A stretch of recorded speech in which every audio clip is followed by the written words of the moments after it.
All right. Hey, everyone. Excited today to have our acquisition panel here. We have returning experts, Wes Anderson and Charles Flagel, and Tom McLeod from Investor Place is joining us for the first time too. He's the VP of marketing, head of marketing, whatever. And we're going to be talking about media buying acquisition. And before we dive in, I'm just going to let everyone know, I just announced it. FMS is happening January 24th and 25th in Jacksonville. Go to financialmarketingsummit.com. All the details there. This is going to be awesome. Tom's actually going to be speaking, as well as Andrew Taylor from Investor Place, who's the CEO over there. And anyway, thanks guys for being here. Yeah, thanks for having us. Thanks. So, thank you, John. Looking forward to the conversation and the conference. Yeah, well, let's just dive in because this has not been a great year, and I was just joking that it's a K-shaped recovery, which I think is true, but I was just joking that it's basically Investor Place and Tradesmith on the upper leg of the K and everyone else on the lower one. So you guys have been crushing it. Tom, how would you describe the general state of acquisition buying or traffic right now compared to like over the last year or so? Yeah, well, thank you. Yeah, we're having a pretty good year, which is obviously nice to see. It's good to be not 2021 or 2022. How would I describe the general state? We're definitely seeing AI not be the front and center leader anymore, which is, that changed quick from, what was it, May through August. And then some of September, AI on the front end was just absolutely crushing it for us. We had one promo specifically, Project Omega, that did really well. But we've definitely seen that conversion rate fall off. And I think that's very much related to the general state of AI. There's a lot of other promos in the market right now that are not AI that are still doing well. So that's really the biggest shift that I've seen, is that the AI mania was like very short-lived. I think it has a lot of runway ahead of it. But that initial couple months was awesome, and time to adjust and get new promos out there.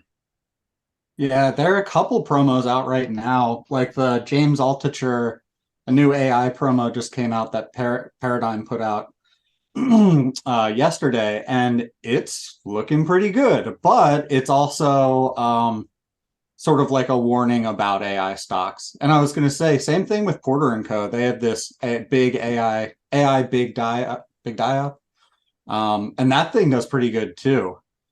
So like it's sort of both of those are leveraging the AI mania, but not necessarily treating it as like something that you need to get into right now. Yeah. Do you guys think that's about 5 months that it really was working really great? 5-6 months. Do you find, like, how did you say that lines up to other kind of thematic patterns for an acquisition in the past, like time-wise? Like, do things you usually find like something like a sector that just stays hot? Like I remember 5G was hot, it seemed like, for a long time, but it maybe wasn't as hot like the entire time as it was at certain points. It was hot. I mean that, and it's 5G too. It's like kind of the least cool of all of these breakthroughs. Yeah, I mean, I'll just jump in first. I mean, 5G, weed stocks, EVs, I think all had like multi-year runs kind of. Crypto as well, but crypto with the volatility in the prices, it's like hot and cold, kind of depending. Yeah, Charles, I was going to mention all of those sectors. Like I remember for years, those would be good. If not years, then 8 to 10 months. And this is the AI mania that I mentioned, that was 5 months on the front end, is certainly the fastest like peak and dive that I've seen in my decade in this industry. So it's been learning experience. I was anticipating that once you start to see that ramp up, it's like, all right, we got 6 to 24 months of this, and it just didn't hold. Yeah. You just made me think of something though. Like when AI happened, everybody had AI promos, even like little players that I'd never run before. had AI promos. And it could have been that like we were just looking for another, 5G, here's AI, and so everybody pounces on it. And it's more short-lived just because it's more like, I don't know, more emails, higher frequency of messaging. Yeah, it makes me wonder if there's like we saw a glut, and it's ironic. We just launched our second AI front end at Angel in the last week or so. It's showing some signs of life, but we've had more success with the back end AI backends, but more so like tangentially attaching AI. So like our last one is like AI wingman, and it's like a more of like a military geopolitical theme, but it's like using AI, how AI is going to revolutionize like fighter jets and things like that. So there could be some legs still on the back end currently, but yeah, I do suspect there's a glut in terms of the front end acquisitions, but see how long that lasts. I think it goes to show like how fast you have to be able to put a promo together. Like you can't wait 3 months. Yeah. Once you have the idea to do an AI promo for, if you have a period of time that might be 6 months to actually leverage it to get customers. And I think that's, I was talking, who was I talking to the other day? I was talking to Brian Steve. Hunt. Well, who was it? It was I talked to Patrick Beauvais just the other day. I think that's where it's like there's two bear markets in VinPub. There's the actual bear market when it hits, and then there's the amount of time it takes for all of us to kind of switch to a new topic and realize, hey, the messaging has to change. If that's where like a lot of the less efficient publishers who aren't watching the market as well in terms of the marketing teams get hurt the most, is they find out about it after they've already heard of everyone else's big promo, and they're like, oh, we should do that. yeah. And so the fact that we had so many people in on the AI one this time actually seems to suggest that at least in that trend, maybe it was because it was such a mania, everyone realized, hey, we should be doing something here. Yeah. Yeah. I mean, that's the message these days for, like at Money Map, we missed out entirely on 5G.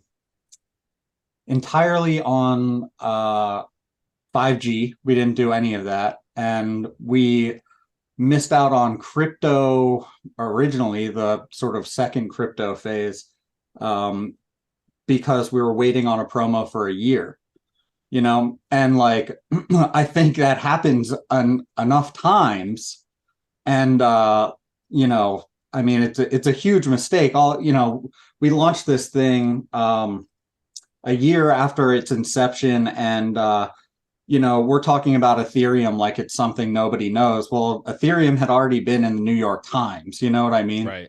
Like these things are timely, and so it's almost with crypto, my team ended up writing our own promos, and like MVP, quick and dirty, just to get something out there and capitalize off of that traffic, and it ended up being better than the thing that we waited for an entire year. So, it's important that you're able to operate quickly, Timing matters a lot. Yeah. Yeah. Yeah. You were talking, it was an Investor Place guy, maybe 3 or 4 interviews ago. It wasn't Andrew, but no, it was Brian. It was probably Brian. Yes. Yeah. Who was, I mean, half of it was about like catching these trends. And like, I would say that like, Investor Place is definitely been on top of it.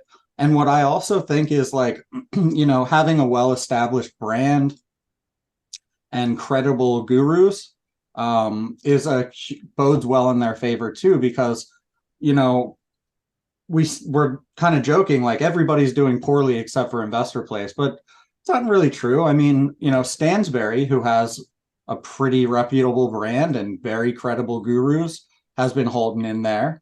And I just think, a lot of people they're cynical they're cynical, and they're probably scared. You know what? I think the way I break this up in my head is during the especially the second half of that bull market, right? When everything was like, like Patrick was saying today, there's just money in the air. It was, you could operate like an offer owner, right? Where like I have a promo and I'm going to buy some media and drive it to it, and it can work, and I'm just going to sell because everyone's buying everything. Yeah. And soon as things got hard, you had to really be operating like a publisher, which means having a customer that you're taking care of.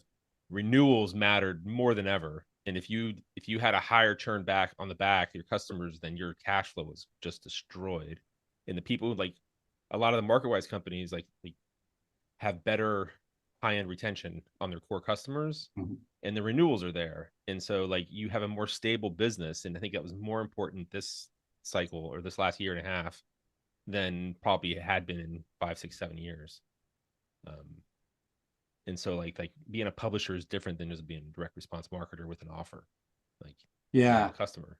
I was just talking about this the other day. Like, there was a period of time during that sort of buyer frenzy in 2020 and so on, where like, almost the best thing you could do is just like make sure you're putting offers in front of people. And like, that's easy. That's not a strategy. That's like the opposite of a strategy, is just to bomb people.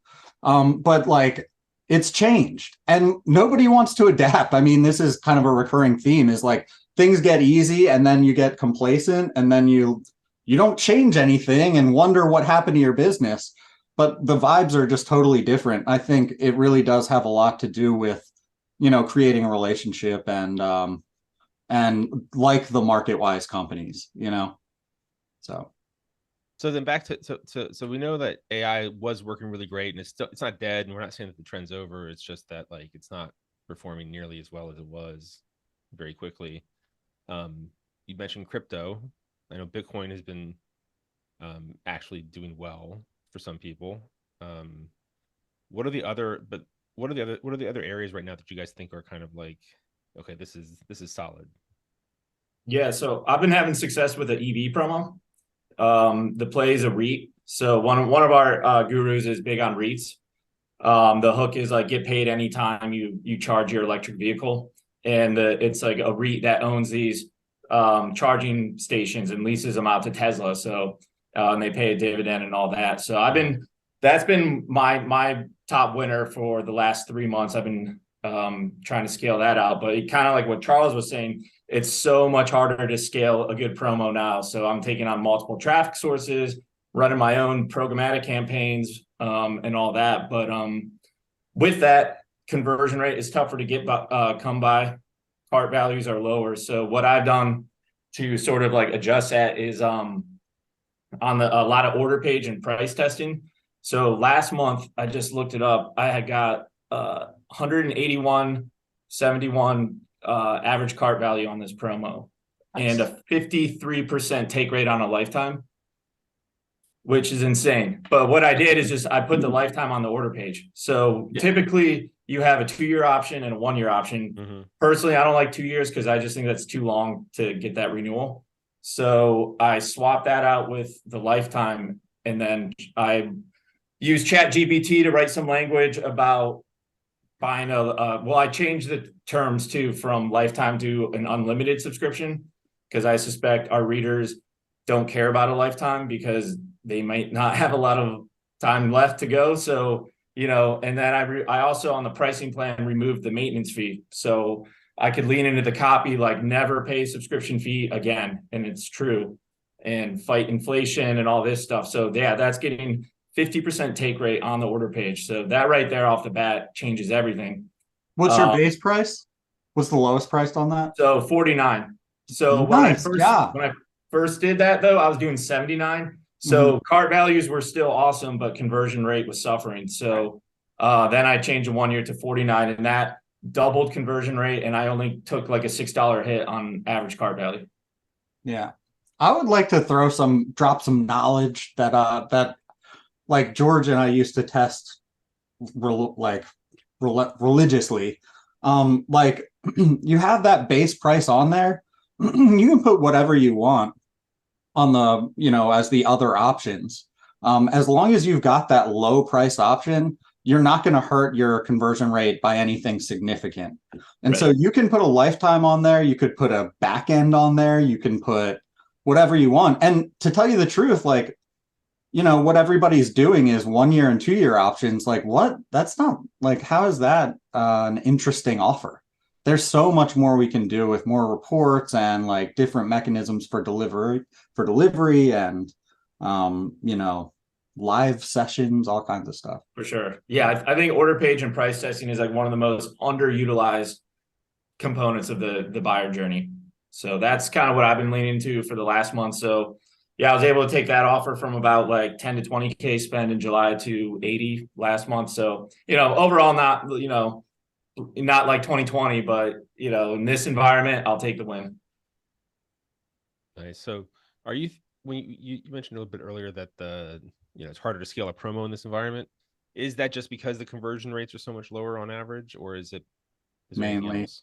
Yeah, that, and I think just email as a channel is just increasingly difficult. Like, you know, I bet one of the other and things I've been doing religiously the last few months is just signing up and just really studying funnels and stuff like that, and you know, kind of taking note of who's doing click to opt in, and you know, just seeing what's the maximum amount of emails I can get in like a 24-hour period from like signing up to one letter. So I think it was like one weekend I got like 70 plus messages when I just sign up once, but click everything in every follow-up, and you're going to get literally over 100 emails within maybe a 72-hour period.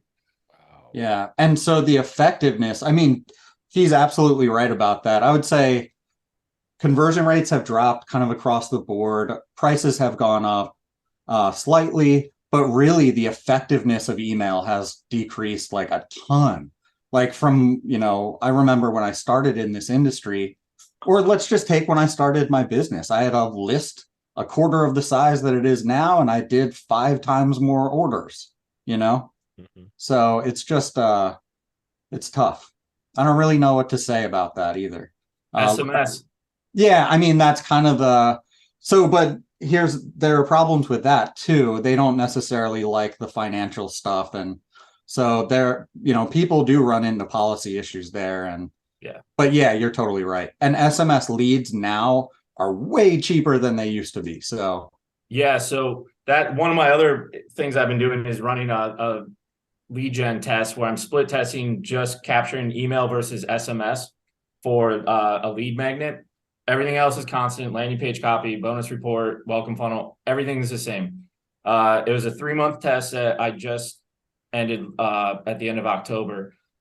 And cost per lead was double than email. Conversion rate was about 5% lower, but I was break even in a 90-day period from SMS leads. The email leads were a 10% ROAS. So that's insane. So it was like a 25K test. So decent sample size, but you take a hit on conversion rate. They're more expensive leads, but they're buyers at a much higher clip than the email leads. Yeah, that's a big change. There's a big change. And Wes, that's just capturing phone number versus email. Exactly. That's the only variable.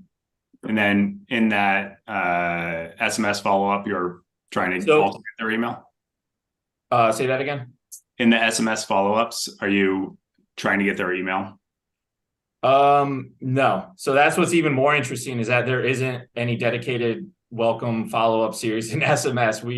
It's a very, we're trying to prove the concept right now. So it's definitely not like a sophisticated thing, but it's more of just proving the concept. And so hasn't been dedicated follow-ups or upsells. It's just we hit them with promos time to time, and they buy. Wow. That is so maybe the takeaway is that less messaging is better. I don't know. Yeah, it's probably way more nuanced than that. But... Yeah, I know. But these welcome funnels, you get these email subs, they get hit with, multiple messages a day and all that. So if, one of your subscriptions is only hitting you a few times a week, maybe you're more engaged with that. Yeah, I've been thinking about that a lot lately. Yeah, it's tough. I mean, the mediums that we use to reach out to these people, and email for the Agora companies and, for FinPub in general, I've always loved the idea that what people pay for is delivered via the same media as our marketing, and I just imagine that with the effectiveness of email going down for our marketing, I imagine it also affects customer experience. I don't know about you guys, but like I always get emails saying like, hey, I purchased this thing and I didn't get and I get more this year than I did last year. And it's, it's not nothing to write home about, but I'm bringing it up just because it's people who aren't getting their welcome emails, and they think they bought something from me. And so. For sure. Yeah, no, I think that's a big kind of point though, in terms of just like the meta environment for direct response, right? Is that you go back to the 90s and this was a direct mail business, and you had the same scenario where people got the product in the mail and they got their promos in the mail. We were paying $130 to $150 to acquire a customer in the mail back then, and then we had this period where like the explosion of the internet and like it was free to get customers, and then it was, a few dollars, and then it was $10, and then gets up, and now we're paying more than we were paying in the mail to get customers. But like that diffusion of attention with everybody's email getting so like inundated will have a consequence at some point.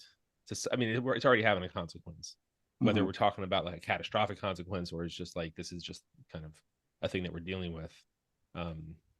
Is really interesting, because what are you going to deliver? Are you going to deliver product, I guess, via SMS? I mean, great alerts, but not long form. No, it'd have to be video. Yeah, so we've been building up our YouTube channel. So we're trying to do like the multi-channel approach. So yeah, I think video is going to be another more significant channel. Discord, we're testing out Discord. Still early stages, but yeah, I think my biggest like thing, like Andrew Taylor, actually, who's from Mr. Place. This was we were having coffee, I think, a year ago or something, and we were talking about that, like social and how big it was. And then he mentioned, well, even like with Facebook, we had a 1 million person Facebook group. We did like 50 tests to try and monetize that in a way that was like scalable and usable from compared to, and it was just not working. And like that is frustrating as hell. Yeah. Right? It works for some people. Like it does, but it does. It works, but it works like when you say some people, do you mean some newsletter publishers? No. Or no, it's usually, I think it's a product model that works. It's usually like a guy who has a $5,000 group or a higher end kind of service. And it's their retention strategy. But it's not like delivered the same way. And so there is like a different model there. And I do think that's the thing, is that there's the meta model of what the product ladder and everything looks like and how it's delivered in FinPub versus other businesses. Yeah. Like, is an area to explore in the sense of like, does it have to look this way?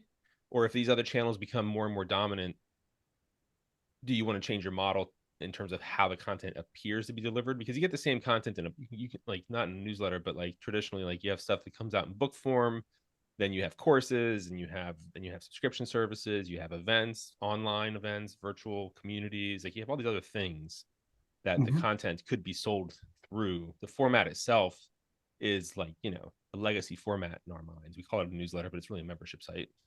I mean,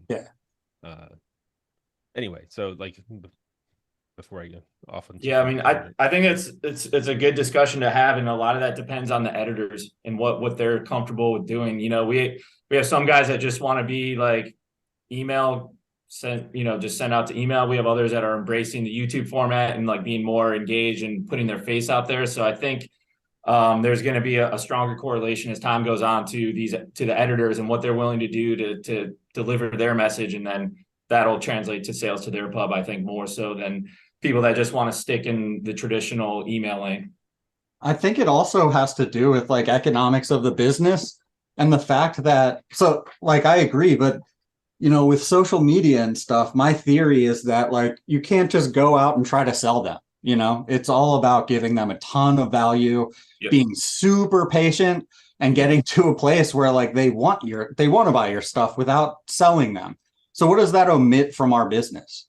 Like it's a longer tail. Direct VSLs, you know what I mean? Direct response copy. And so you have to be patient to like, and we don't know. So the business owner has to say like, okay, we'll keep doing this and sacrifice our money along the way and hope that, we're getting a loyal following that'll eventually buy from us, you know? What two things there? I think one is that I think it's an issue of scale too, right? Like some smaller publishers, especially trader educators, can do better in those formats. Yeah. Because one, their audience doesn't have to scale as high to make a really good kind of revenue number for them. They don't need them to be as big, but so I think trader education has more opportunity in smaller kind of spaces.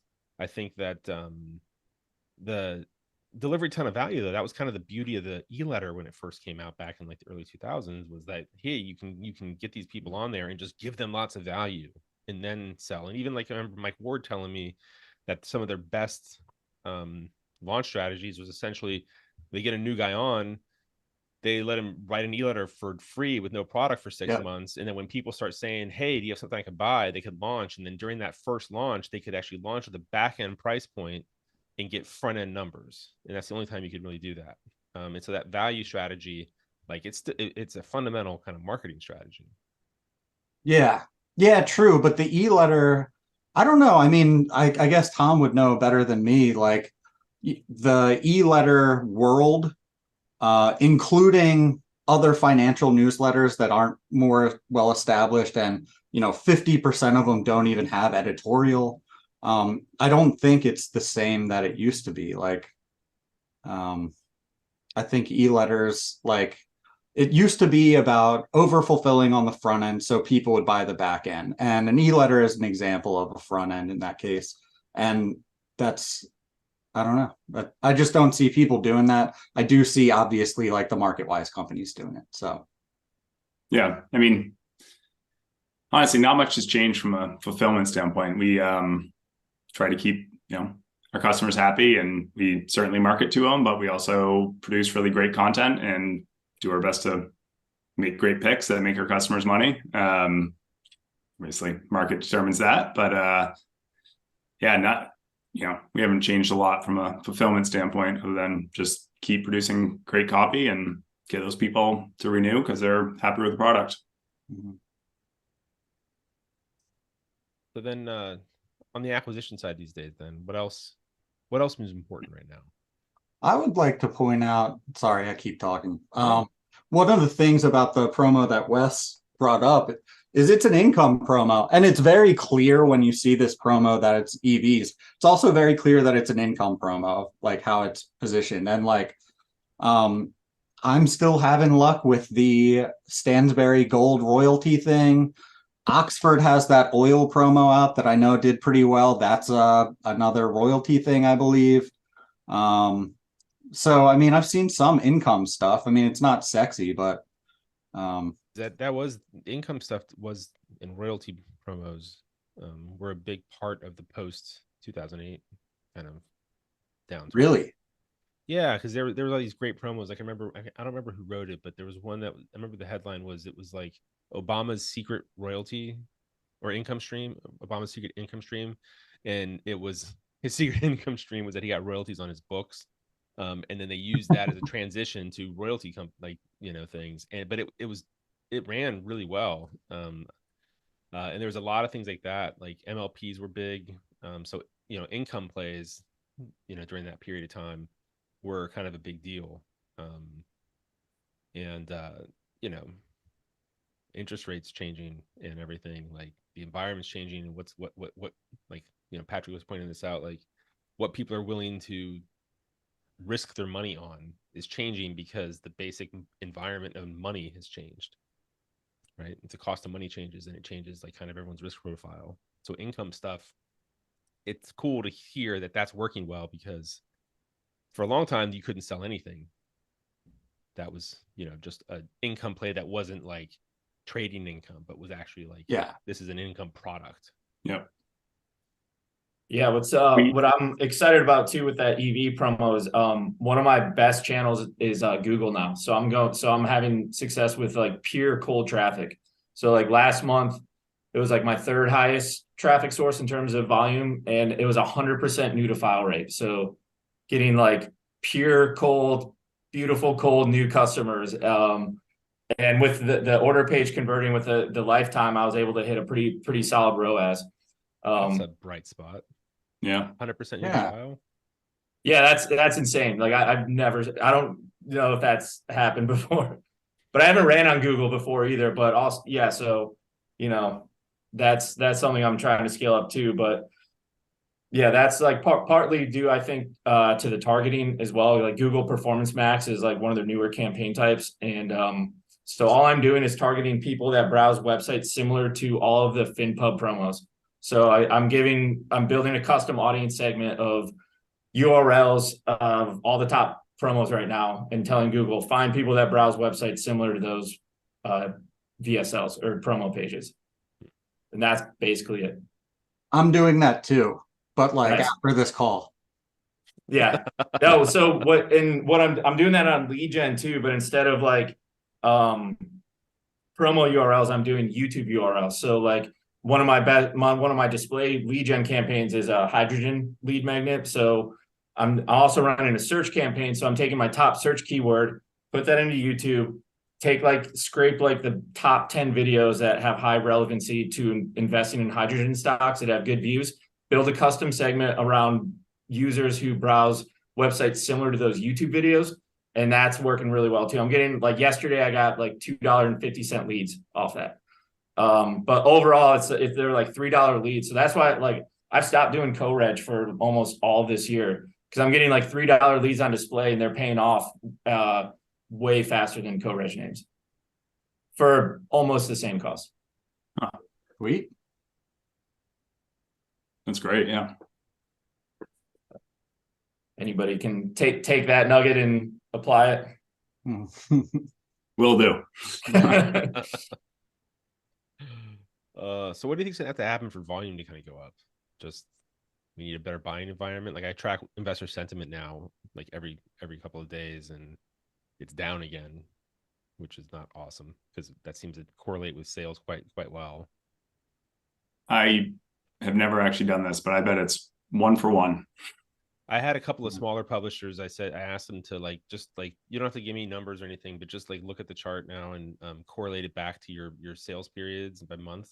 And they're like, oh yeah, totally. It's sentiment is the, and so just this last, year we had, let me pull it up. It was July that it popped.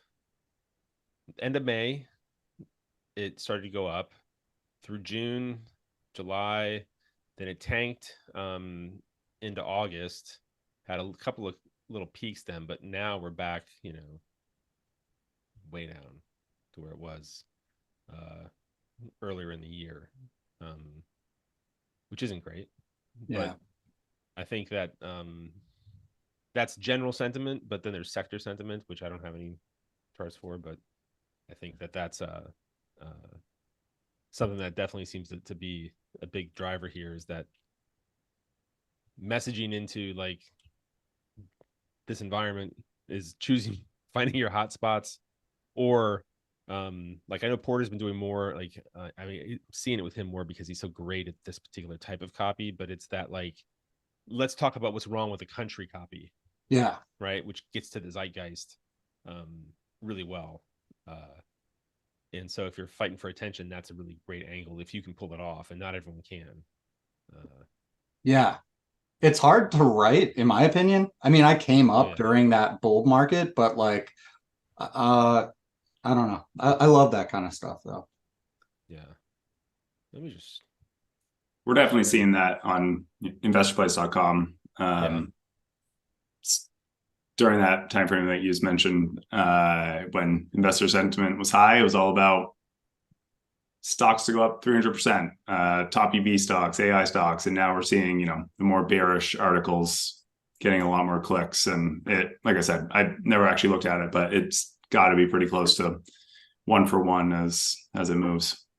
Isn't it so crazy too? It's like stocks are down one day, no one's buying anything. Then the very next day, they're like buying whatever is the riskiest thing they can. And then like, I always just imagine it's like one guy who's like, oh man, this sucks. Oh, stocks are up today. And just everything changes for his life in a day.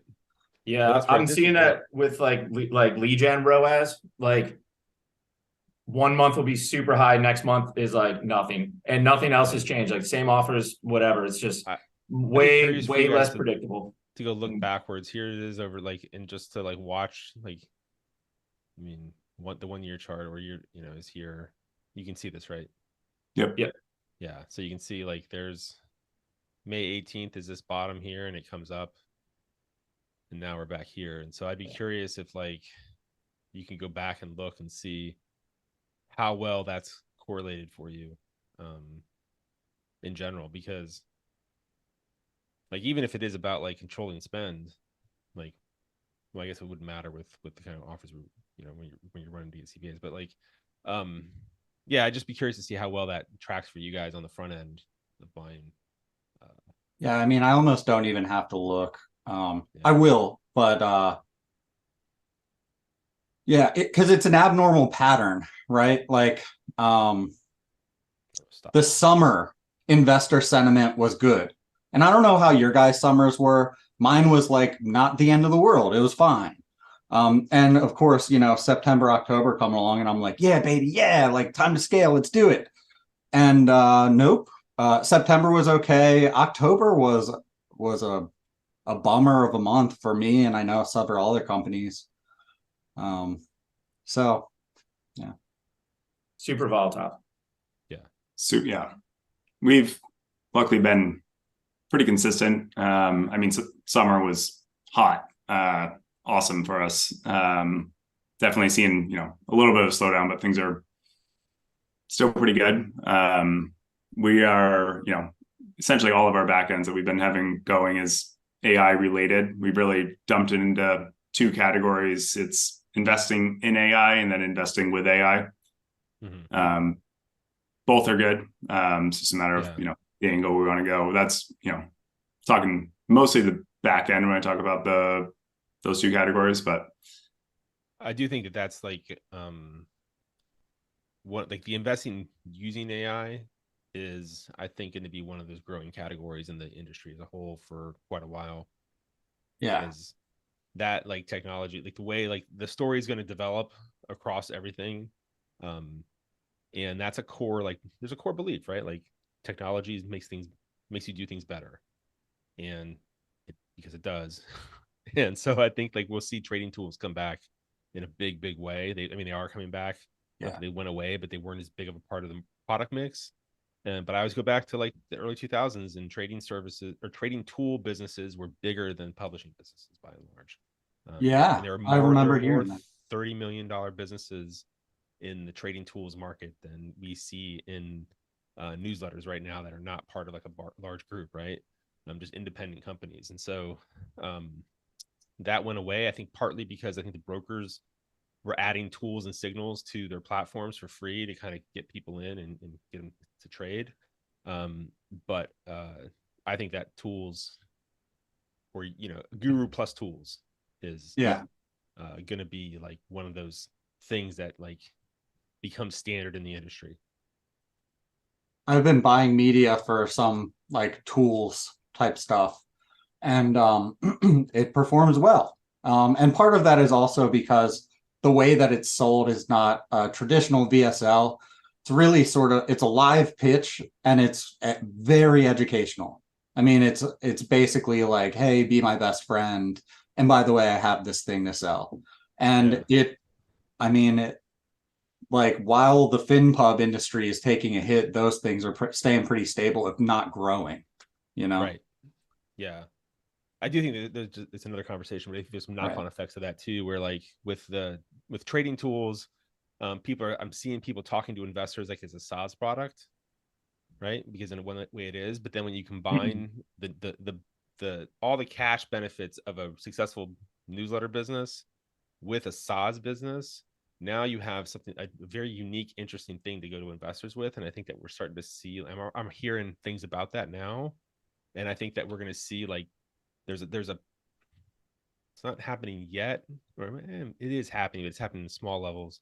The possibility of venture all of a sudden having a growing impact within the industry because of that intersection right there. Which would be, again, another conversation to have. But one of the things that I've learned is that like the trading tools are sexy. Like people want a thing to play with. And I think that also has to do with like why Chaikin Power Great Gauge is so popular and among other things. But like you use that tool as the anchor for the education. So they get this sexy thing. Well, you also got to know how to use it. And there's your like subscription, upsell opportunities, etc. I would say that also that there's overlap. I suspect, and I can't prove this because I don't have the data to prove it, but I suspect that there's customer overlap between newsletter buyers and tool users, but that the markets are not purely identical, which means that either side can bridge into a new market with a tool, in the sense that like there are people who will buy a tool, but they're not going to buy a newsletter, right? Right. And people are, and I think that that market is potentially larger just because I think there's more people who are willing to buy a tool in general than they are to buy a newsletter. I think that there hasn't been a lot of like marketing pushed towards them. But that means like there's possibly new market share to be gained, and like if the total number of emails in our space is somewhere between 16 and 20 million, maybe there's another 5 million out there that could be in the space. Totally. Or more. Yeah, everything we've been describing is essentially, why Alta was formed with Tradesmith and Investor Place. It's a lot of our success through the year has been exactly, John, what you said. Really? Tool and Guru, and you put them together, put them in a promo, works really well. Yeah, makes sense. All right. So what am I too stupid to ask about that matters right now in acquisition? What are we doing to plan? Like, if everything, we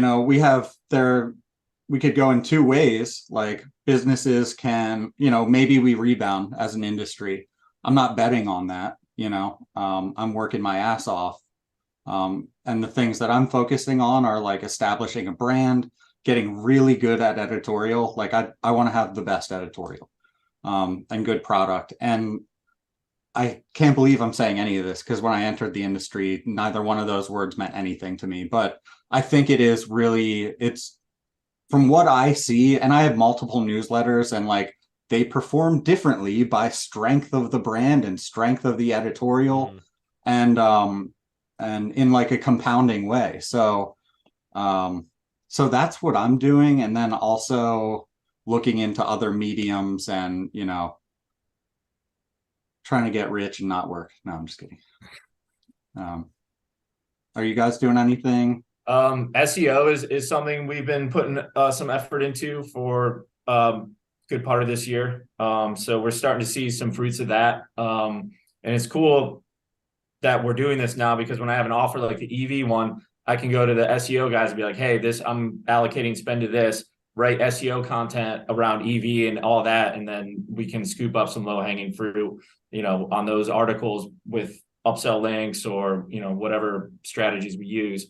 And just in general, just to have that warm audience that, may not be ready to buy yet, but when the time comes, I can retarget them on Google or wherever.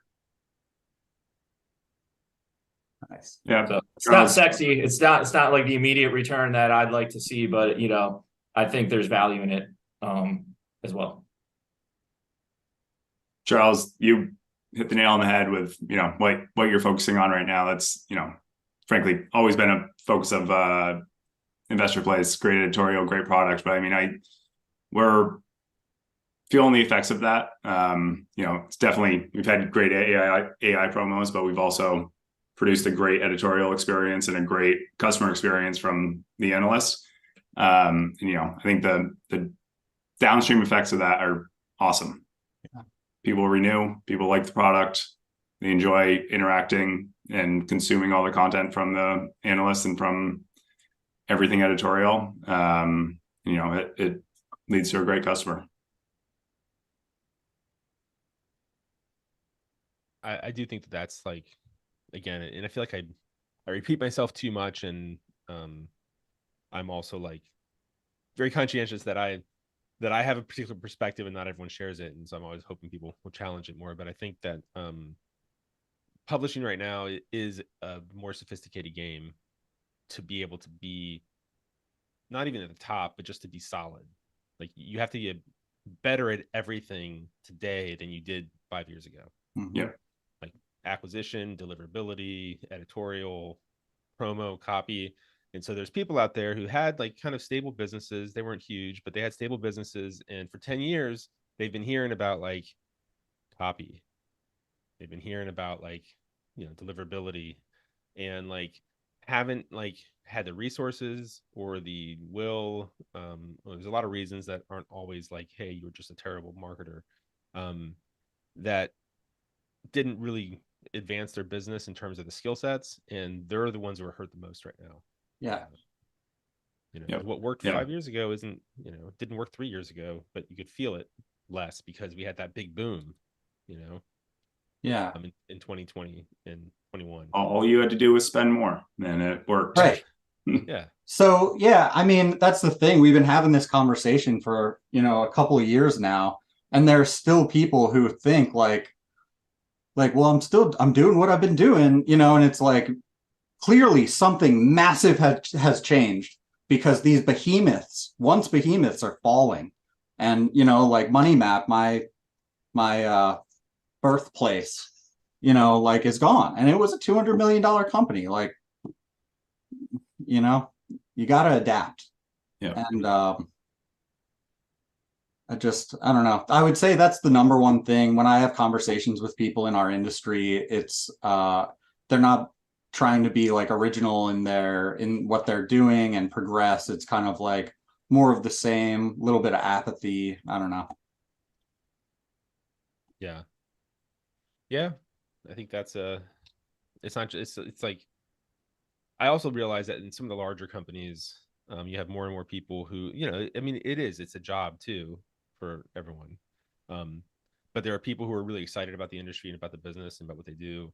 And then there are people who are like, it's a job, I don't care. And as you get bigger and bigger, you have more people like that, who don't really take the time to, like, they don't understand the industry the way that people who are really like enthusiastic about it do. And so then that has like kind of a drag effect on them. And they're kicking around. Bummer. It's fine. It's just that, like, who's making the decisions matters. And some people grow enough and they get a team, and then they realize that their team doesn't know anything about the industry or doesn't care. And then when things are hard, like, oh, well, they're starting to cut teams, and because they're trying to hire so fast because the Right. growth was so much. And Yeah. that's just the nature of it. Let's see what else on my list that we had to talk about. You mentioned something before, Wes, about Performance Max, but that was related to Google. Yeah, it's the newest. It's like, well, it's not the newest campaign type anymore, but they launched it at like beginning of 22, I think. But it's basically your all-in-one Google campaign where you can buy traffic from every Google channel. So you're buying search traffic, video, display, shopping, discover, all in one campaign type, and it just finds the best auction at the best time to the best user on any given sub channel at any given time. So it's really tailored for more e-com brands that are selling physical products, but I mean, selling newsletters on it. So it's definitely interesting. When I first tested it though, it was like almost too good at the targeting. So the dupe rate was just insane. It was higher than like affiliate traffic, but now it's like all new to file. So, I think it's evolved and becoming more effective, and it's a little more expensive on the clicks and CPA, but again, if you can make the cart value and the ROAS work, it's highly scalable. Nice.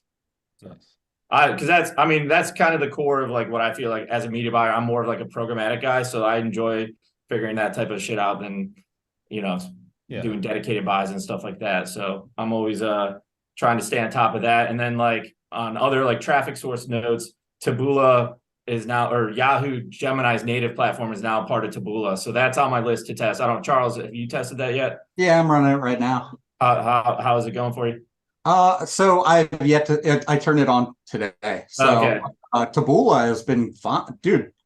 Taboola, the water is warm, guys. Like, yes, I probably shouldn't. That's next on my list to test that. Yeah. Nice. Yeah. Are there like, I mean, it seems like, because Taboola has been around for a long time, obviously Google has been around for a long time. It seems to me that there was a period of time when everyone was kind of like chasing, like, there's new traffic sources. But right now, that doesn't feel like how it is. It feels like everyone's kind of going back to like, wait, these are the big seas of traffic, the big stable ones, and they're becoming better and more efficient. Is that kind of Bing has been my top traffic source for leads this entire year. Totally. Bing is, yeah, that's absolutely right. This year has been the year of Bing. Yeah, It's last not my month top, I but outspent Google on Bing for the first time in my career. I didn't think it was ever possible. I think Tom summed it up well when he said, like, you know, the directive before was like spend more, make more money. And obviously it's not quite as simple as that, but like now it's find the smartest places to spend. And I mean, I would love to be in a position to just spend more again, but it ain't happening. And Same. you know, from where we were, you know, 2 years ago, my conversion rates have pretty much cut in half. Like, oh, Yeah. I mean, we've talked about it a lot on this call, but it's been really since, you know, the peak of July or roughly the summer, we've seen our conversion rates drop a lot. And it's really not the cost on the platforms. It's like, it's just the same exact promo to the audience, going back to the sentiment. Exactly. It's like, it's unfortunate. Yeah, it's changing much faster than in years prior, for sure. Like I've oil is kind of like a lead gen theme I always kind of have on simmering, and then when it's hot, I you know, try to increase the spend. But like there's a 2-week period in September, literally just those first 2 weeks of September, oil leads from Bing just went fucking crazy. Like it break even on day 0.